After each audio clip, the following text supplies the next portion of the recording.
These are our Monday morning strategies by Carrie Jackson and Annie Nidzieko. Okay, so this is Carrie. The first strategy I'll be talking about is turn and talk. Turn and talk provides students with scaffolded interactions to formulate ideas and share their thinking with another student. Um, this is most likely done in a low risk setting, so it allows students to really open up and just speak whatever their little heart desires. It also allows language to become a part of regular classroom procedures, creates a window into the student's mind so that teachers can ask themselves, do they grasp the concept being discussed? Do they have the language skills available to clearly identify their ideas? And the theory that we thought really shows this is social constructivist theory, which suggests that humans learn and make meaning by using language as a tool. So by using turn and talk, students need to make sense of new ideas through the use of oral language and interaction. Small group activities are where students are doing activities or tasks in a small group, so it fosters student learning of a new skill, it taps into their background knowledge, and it can really best be used to facilitate a student's learning of a new skill. So through social constructivist theory, we're able to make meaning through language. Language is the tool that we use to facilitate our higher order thinking, and we can also kind of look at zone of proximal development, and that's where the learner is receiving assistance from a person or scaffold. And again, that learning takes place when it's too hard to do alone. So again, through social zone of proximal development, interaction is key, that language must be used and the learner must be active. So doing an activity or a task and then utilizing that language. Scaffolding are temporary supports that are added to a lesson that extend students' thinking and can be removed once they're capable of doing a task by themselves or independently. Scaffolding also promotes a deeper level of learning and ensures that students have a good grasp on the materials by giving them the tools they need to succeed. Through ZPD, or the Zone of Proximal Development, which is where scaffolding is most effective.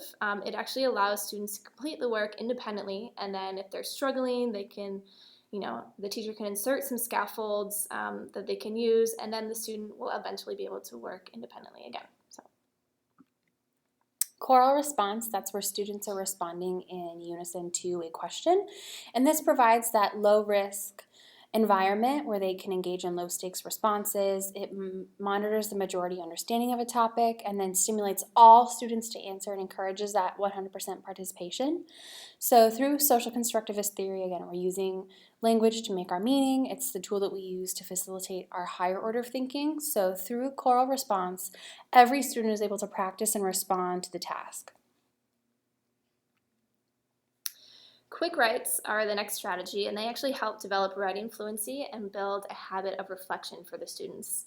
And they are actually really great for informal assessments by the teacher. They help promote personal connections between the student and the topic that they're writing about, and also encourage critical thinking. Through the theory of intersubjectivity, two people build a shared understanding of a topic. So in this case, would be this teacher and the student. Quick writes actually allow students to share their thinking with their teacher, and in turn, the teacher adjusts his or her instructional decisions. Also, through social constructivist theory, which suggests that we're meaning makers, quick writes give students the opportunity to use language to make meaning or interpret the content. With pinball presentations or discussions, students practice talking as a whole group about a topic or question that the teacher poses. The teacher really just gets them started and then mostly stays out of the way as the students continue that discussion and bounce ideas off of each other. So it's great for students to review familiar topics. They're using that discussion to formulate opinions and evaluate content. And then it fosters the students' independent autonomy thinking. So through social constructivist theory, again, we're meaning makers through language. Language is the tool that we're using to facilitate that higher order of thinking. And so during our pinball activities, as students are talking and engaging in discussion, they're learning from one another in order to validate their own opinions. Next, we have ping pong discussions. In this sort of strategy, the teacher poses a lot of low order and high order thinking questions, or LOT and HOT, and the students answer to the best of his or her knowledge. What's really important in this is that when the teacher does ask a question, they pause before calling on a student to answer, which gives everyone in the class enough time to think and reflect about the question before they're able to answer it. Through this theory of intersubjectivity, which states the language we use to communicate with others helps create a shared understanding of a subject, ping pong discussions allow students to share their knowledge and contribute to a conversation led by the teacher, who then in turn bounces a question to another student, and then they answer, and then another question will be posed to the class, so on and so forth. So providing choices on assignments, this is kind of where it gets fun for students. It gives them the ability to choose from a number of activities.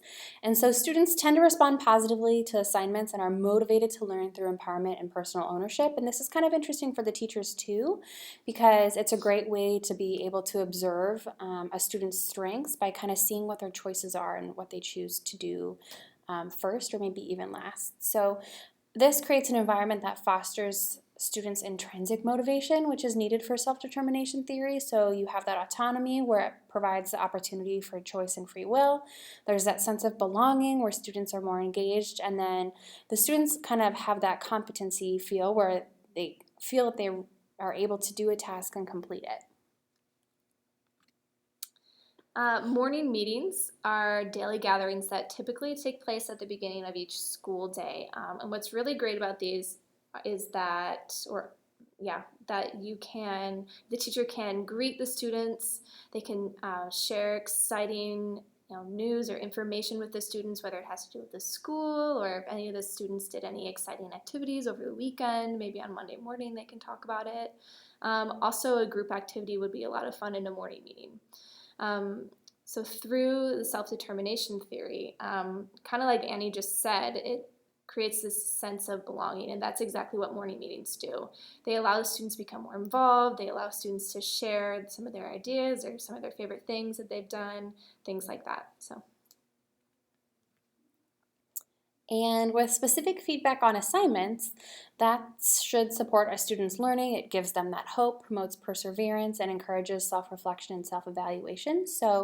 And specific feedback can be given as information or also as questions. So by allowing those questions to be provided as feedback, it encourages, again, those students to self-reflect and kind of self-evaluate their work. And this fosters growth mindset by shaping students' attributions. So it's a focus on strategy after making mistakes, and they're really looking at that possibility for growth. So how can they really improve? So through growth mindset, we understand and theorize that intelligence can grow. So students are willing to work harder and longer. They're willing to struggle on those harder tasks.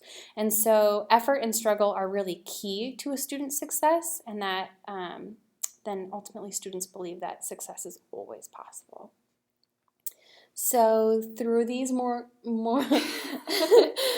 strategies, these are really only a handful that we can use to implement in the classroom, and through theory, it allows us to understand why they work and the benefits of using intentional instruction. So I would say that we're pretty excited to use these eventually, wouldn't you? I'm pretty excited. Yahoo!